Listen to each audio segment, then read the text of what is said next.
Yeah, boss, good morning, good morning. Ito yung bagong project natin ng Phase 3, Tanawan Park Place, Block 7 naman. And then dalawa ng project natin dito sa Phase 3 ng Tanawan Park Place. Kaya parehas din niya din. Ano na sila, isolation foam. And then sunod niya, pa-frame na sila. Okay, check natin na boss. Itong Block 7 muna tayo. Let's go.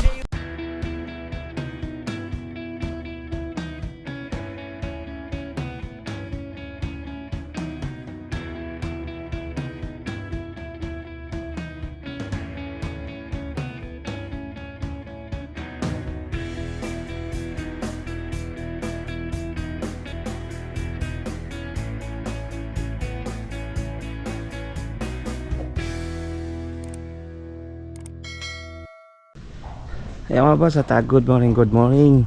Ito yung bagong project natin na nabuksan natin ng araw ng Monday. At Linea din na Phase 3 ng Tanawan Park Place. Nandun yung isang project natin ng Block 6. Itong kabilang side, Block 6 to naman Block 7. Okay. And then may materials na rin naman tayo. Ang gagawin din natin dito, same lang din sa ibang project natin na Linea. Pero mataas pala yung high ceiling dito. Medyo mataas pala kaysa may dito. Yan. Yung iba kasi mababa lang kaysa may. Yan. SPC. SPC flooring. Meron na rin tayo. Para sa second floor naman yan. SPC. Then same lang din doon sa kabila. SPC din naman yun. Gagawin. Check natin. Yan. Kabit na yung insulation foam. And then sulod naman ito yung kanyang frame na. Ayan, solution po. Okay na tayo. Para hindi masyado mainit. Ito naman na free ko na lang naman sa client. Itong mga insulation para mas sure na hindi mainit yung kesame. And then sunod naman ito. Ano na lang ito. Frame na. Frame na tayo. Okay. Ito yung ating bagong Linea. Pangalawang project natin dito sa Phase 3 ng Tanawan Park Place. At check natin yung Phase Phase 3 din na Tanawan Park Place, yung Block 7 naman na Linea. Check din natin. Okay.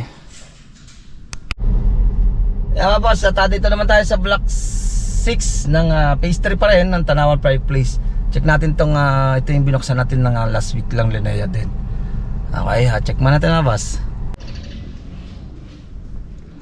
Yeah, boss, ito yung Block 6 naman. Ito yung unang binuksan natin dito sa Phase 3 ng Tanawan Park Place. Frame na tayo ngayon dahil walang kuryente. Acrytex muna sila sa mga wall. Ayan, mamaya pa daw magkakaroon. 4 na project natin dito sa Tanawan. Phase 1, dalawa. Phase 3, dalawa rin. Parehas walang kuryente.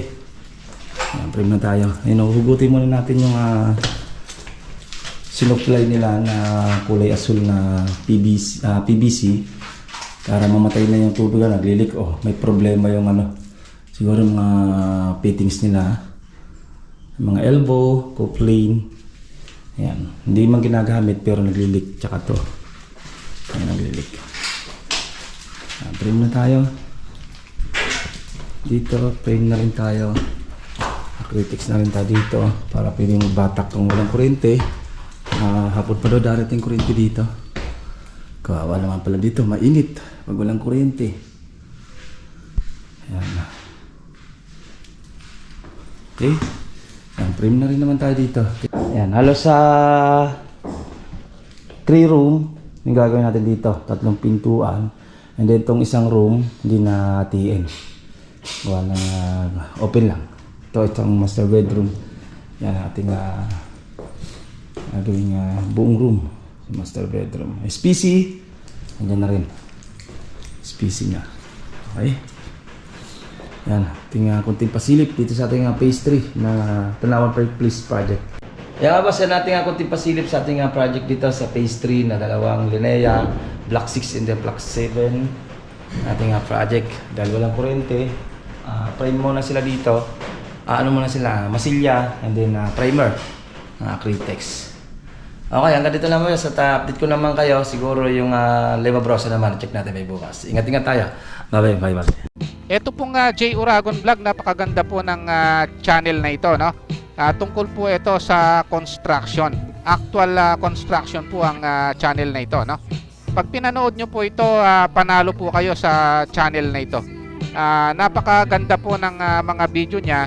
Lalo na pong magaganda, no, yung mga iba't ibang design niya. Kakaiba po yung mga iba't ibang design niya sa mga kisame. Subukan nyo pong panoorin J. Uragon Vlog na ito. Matutuwa po kayo pag pinanood nyo po yung mga video niya. Maraming salamat po.